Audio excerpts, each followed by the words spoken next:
warahmatullahi wabarakatuh. Selamat malam Bapak Ibu. Saya Butika dan juga Budiana akan melakukan materi coaching.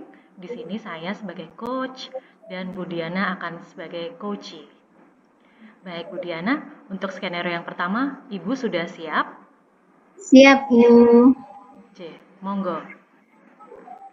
Baik. Assalamualaikum, Butika. Waalaikumsalam, Budian. Bu, bolehkah saya minta waktunya sebentar? Saya pengen banget cerita, Bu, apa yang saya alami tadi. Monggo. Monggo masuk ke sini, Budiana. Monggo, silakan duduk. Ya, terima kasih, Bu. Gini, Bu. Saya baru saja mendapat teguran dari kepala sekolah yang menerima laporan dari pengawas sekolah yang melakukan supervisi saat saya mengajar. Nah, pengawas sekolah yang melakukan supervisi tadi itu tampaknya keberatan, Bu, ketika melihat saya mengajar tanpa membawa buku teks. Ketika ditanya pengawas, saya mengatakan bahwa saya tetap mengacu pada kurikulum walaupun tidak menggunakan buku teks. Padahal saya ngajarnya itu menggunakan sumber-sumber yang lain, Bu, sebetulnya. Tetapi pengawas tersebut tampaknya tersinggung dan memberikan laporan tentang hal itu kepada kepala sekolah, Bu. Baik. Kira-kira hambatan apa ya, Bu, yang menyebabkan Ibu tidak menggunakan teks? Saya sudah terbiasa ya, Bu, ya, mengajar dengan cara tersebut dan materi yang saya ajarkan itu sudah saya kuasai gitu, Bu. Apa kelebihan yang menurut Budiana sehingga Budiana tidak menggunakan buku teks? Apa ya, Bu, ya? Saya merasa lebih bebas dalam menyampaikan materi dan hal tersebut adalah sebagai implementasi dari Merdeka Mengajar. Baik, Budian. Kalau boleh tahu, pada saat Ibu menggunakan sumber belajar tadi, sumber apa yang Ibu ambil? Saya menggunakan sumber belajar dari internet seperti video, pembelajaran dari YouTube, artikel ilmiah di internet, ini seperti itu, Bu. Baik, Budian. Jika menggunakan buku teks, apakah hal tersebut menghambat eksplorasi murid menurut Budian? Kalau dipikir-pikir kembali sih penggunaan buku teks itu tidak menghambat eksplorasi murid, bahkan jadi memperkaya referensi murid dalam mengeksplor materi pembelajaran, Bu. Ya, Budian. Saya setuju. Semua memang bisa dijadikan sumber belajar. Semakin banyak sumber belajar, maka akan lebih baik, begitu nggih Budiana? Jadi, apa rencana Budiana untuk menyelesaikan masalah ini? Mungkin yang pertama saya akan menghadap kepala sekolah, Bu, untuk menyampaikan permohonan maaf karena saya telah membuat kecewa membuat kecewa Bapak Kepala Sekolah dan Bapak Pengawas. Kemudian yang kedua, saya mungkin akan bertemu langsung dengan Bapak Pengawas untuk meminta maaf supaya masalah ini bisa selesai dan tidak menimbulkan salah paham yang berkepanjangan, Bu. Apa yang Ibu sampaikan kepada Bapak Pengawas, Budian?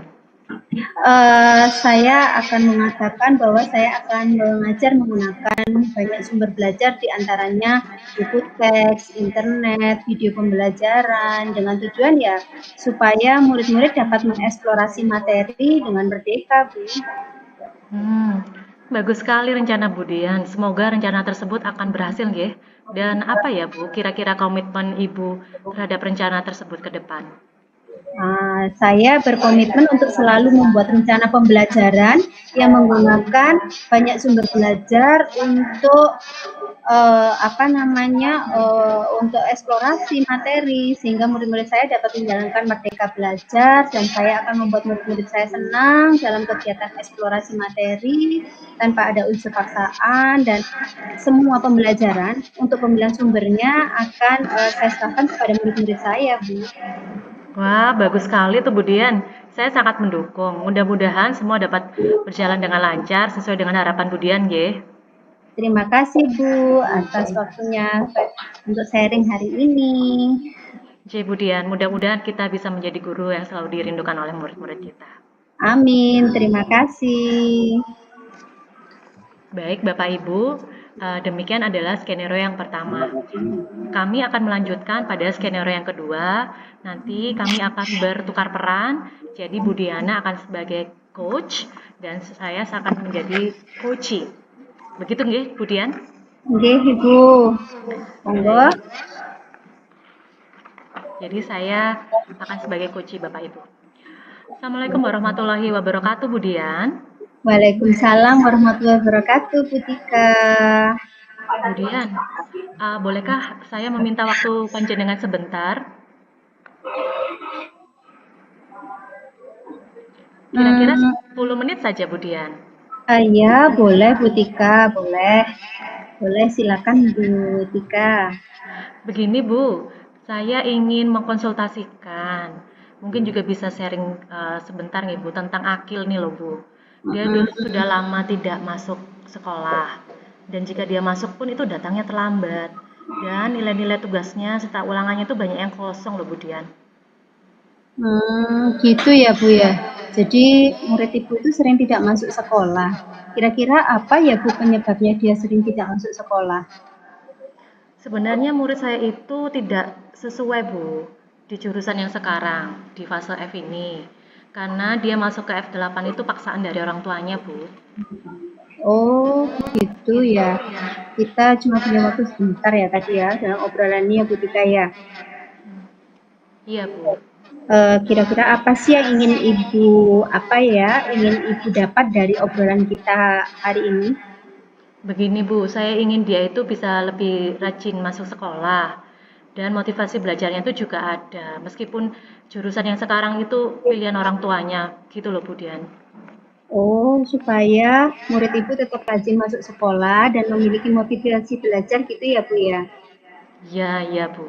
Supaya motivasi belajarnya tinggi. Jadi nanti itu dia bisa mengerjakan tugas, mengumpulkan tugasnya itu jangkep gitu loh Bu, semuanya ada. Jangan sampai tingkat kehadiran dia itu menjadikan dia jadi murid yang tertinggal gitu Bu di kelas. Oke, nah kalau dari pengamatan Ibu, murid yang dikatakan memiliki motivasi belajar itu seperti apa sih Bu? Ya, kalau dia bisa jadi murid yang aktif di pembelajaran di kelasnya itu diberikan tugas gurunya juga dia mengerjakan, kalau ulangan dia juga ada, dan kalau misalnya ditanya sama gurunya itu juga bisa jawab gitu loh Bu Dian. Kira-kira apa lagi ya Bu ya? Mungkin ini Bu, dia punya catatan gitu materi-materi pelajaran yang dia dapat gitu Bu di kelas. Oke, nah jadi ada 4 ciri ya, aktif masuk sekolah, bertanya, mengerjakan tugas, dan mencatat materi. Yang idealnya seperti itu ya Bu ya. Nah, kalau yang ideal itu ada di angka 10 ya Bu. Sekarang murid Ibu yang sering tidak masuk ini kalau dari angka 1 sampai 10 berada di angka berapa dalam pencapaian tujuan motivasi belajar tadi ya Bu? Kalau dari penjelasan Bu Diana tadi itu mungkin di angka 5 ya. Saya kok jadi bingung ya Bu ya. Iya, posisinya ada di angka 5 ya menurut Ibu. Apa kendalanya Bu sehingga ada di angka 5? Mungkin lingkungan keluarga Bu yang berpengaruh Bu di sini. Oke, nah Ibu sendiri kalau di angka 10 sepertinya agak susah ya. Kalau Ibu ingin lihat muridnya berada di level berapa ya Bu untuk motivasi belajar yang tadi? Ya paling nggak di angka 7 lah Bu. Apa yang bisa Ibu lakukan untuk murid Ibu bisa mencapai angka 7 itu? Ya itu Bu yang sedang saya pikirkan. Kalau dari pengamatan Ibu, rencananya murid Ibu ini ingin diperlakukan seperti apa supaya termotivasi untuk rajin masuk sekolah dan belajar secara aktif, mencatat, dan mengerjakan tugas? Gini Bu, saya tuh berencana akan menemui orang tuanya Bu. Jadi saya akan melakukan home visit gitu. Nanti saya akan datang ke sana dengan guru BK-nya. Kemudian saya ingin menjelaskan tentang keadaan Akil itu seperti apa pada orang tuanya Bu. Selain itu apalagi ya Bu? Mungkin nanti saya akan bikin surat perjanjian gitu loh Bu, kayak surat kesepakatan gitu. Jadi saya juga bisa memantau nanti perubahan perilaku dan motivasi belajarnya itu akan seperti apa gitu. Wah, luar biasa sekali rencana Ibu. Kapan hal tersebut akan dilakukan Bu? Ya mungkin minggu ini Bu rencananya. Kira-kira siapa yang dapat membantu Ibu? Di masalah ini sepertinya guru bimbingan konseling ya, Bu Dian. Baik. Apa yang Ibu dapatkan dari obrolan ini untuk saat Eh, ini? iya, Bu. Dengan berbicara dengan Bu Diana itu saya merasa ada pencerahan, Bu. Awalnya saya bingung ya mau apa gitu. Supaya murid saya ini kok bisa ada perubahan gitu. Supaya dia rapi rajin dan bersemangat belajar. Oh, baik. Kalau gitu Ibu, kita bisa ketemu lagi minggu depan ya Bu ya. Saya ingin mendengar cerita Ibu lagi setelah berkoordinasi dengan orang tua dan guru BK. Nggih. Terima kasih ya Bu Dian atas waktu dan juga beberapa ide-ide dari jenengan. Iya, sama-sama Bu Tika. Nggih, monggo Bu Dian, terima kasih. Assalamualaikum. Waalaikumsalam warahmatullahi wabarakatuh. Ya, demikian Bapak Ibu skenario yang pertama dan kedua antara saya dengan Bu Diana yang saling bertukar peran dalam materi coaching ini sebagai coach dan juga sebagai coach. Terima kasih. Assalamualaikum warahmatullahi wabarakatuh.